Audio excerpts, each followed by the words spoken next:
అప్పుడు జరాసంధుడు ఇలా అన్నాడు, కృష్ణ, రాజులు యుద్ధం చేయాలి, ఎదుటివారిని ఓడించాలి లేదా యుద్ధభూమిలో మరణించాలి. ఇది క్షత్రియ ధర్మం. యుద్ధభూమిలో ఓడిపోయి లొంగిపోయిన రాజులని ఏం చేయాలనేది గెలిచిన రాజు ఇష్టం.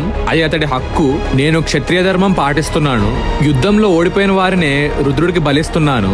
అందుచేత ధర్మం అతిక్రమించానని నువ్వు చేసిన ఆరోపణ పసలేనిది. అయినా వాదనలెందుకు? నువ్వు యుద్ధం కోరుకుంటున్నావు, అందుకే వచ్చావు. తప్పకుండా యుద్ధం చేద్దాం. మీ సైన్యంతో మీరు, నా సైన్యంతో నేను రణభూమిలో యుద్ధం చేద్దామా, లేదా మీ ముగ్గురు ఒకటేసారి కలిసి నాతో యుద్ధం చేస్తారా?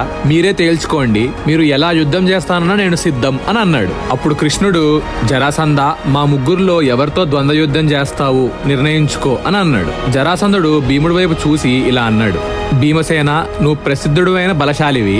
నీతో యుద్ధం చేస్తాను. నీ వంటి బలవంతుడి మీద గెలిస్తే కీర్తి వస్తుంది. నీ చేతిలో ఓడిపోయినా అది అవమానం కాదు.